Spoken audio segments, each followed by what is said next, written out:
Bold takes, bad stats, and zero accountability. Welcome back to the channel. Today, we're diving into the career of one of the more forgotten wide receivers of the 2010s, Eric Decker, a guy who wasn't a flashy diva, but for a few seasons, he was one of the most productive receivers in the NFL. Let's take a look back at his journey from Minnesota standout to Peyton Manning's go-to red zone target to his quiet fade out of the league.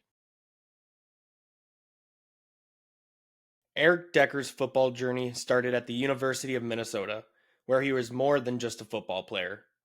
He also played baseball and was drafted twice by MLB teams, the Milwaukee Brewers and Minnesota Twins. But football was where he really stood out. At Minnesota, Decker left as one of the program's all-time leading receivers, finishing with nearly 3,000 yards and 24 touchdowns. That dual sport background gave him size, athleticism, and body control that translated perfectly to the NFL. In the 2010 NFL Draft, the Denver Broncos selected him in the third round, 87th overall. Decker's first 2 years in Denver were relatively quiet.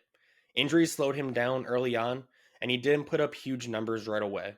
But everything changed in 2012 when Peyton Manning came to town.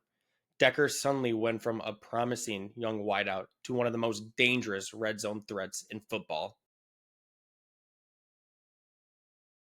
From 2012 to 2013, Eric Decker had back-to-back monster seasons. In 2012, he caught 85 passes for 1,064 yards and 13 touchdowns, finishing second in the NFL in touchdown receptions behind only James Jones.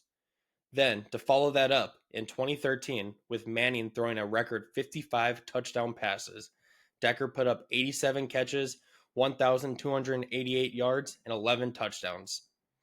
He was part of that legendary Broncos offense alongside Demaryius Thomas, Wes Welker, and Julius Thomas.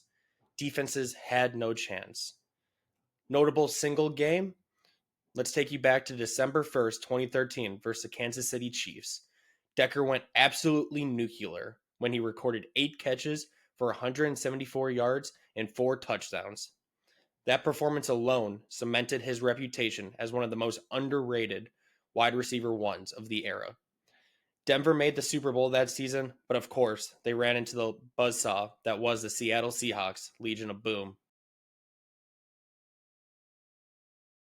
After 2013, Decker signed a big free agent contract with the New York Jets.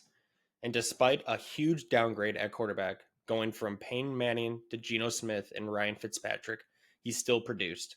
In 2015, Decker had one of his best seasons, 80 catches, 1,027 yards, and 12 touchdowns. He and Brandon Marshall formed one of the best wide receiver duos in football, and the Jets went 10-6, though they just missed the playoffs. Unfortunately, injuries began to pile up. By 2016, he played in only 3 games due to his hip and shoulder issues, and he never fully returned to form. After the Jets, Decker had a short stint with the Tennessee Titans in 2017, where he contributed as a veteran presence but wasn't the same explosive weapon. He caught just 54 passes for 563 yards and 1 touchdown. In 2018, he signed with the New England Patriots in the preseason, but he retired before the year began. He finished his NFL career with 439 receptions, 5,816 yards, and 53 touchdowns. Not Hall of Fame numbers, but definitely a career worth remembering. So why is Eric Decker kind of forgotten today? Well, one, he played in the shadow of bigger names. Demaryius Thomas in Denver, Brandon Marshall in New York. He wasn't a flashy personality. He just did his job. And his peak, while elite, only lasted about 4 to 5 seasons before injuries slowed him down. But make no mistake, during that stretch from 2012 to 2015, Eric Decker was one of the most productive wide receivers in the NFL. He had 3 1,000-yard seasons, 4 double-digit touchdown seasons, and was an absolute red zone nightmare. So while Eric Decker may not get talked about much anymore, fans who watched him know how good he really was.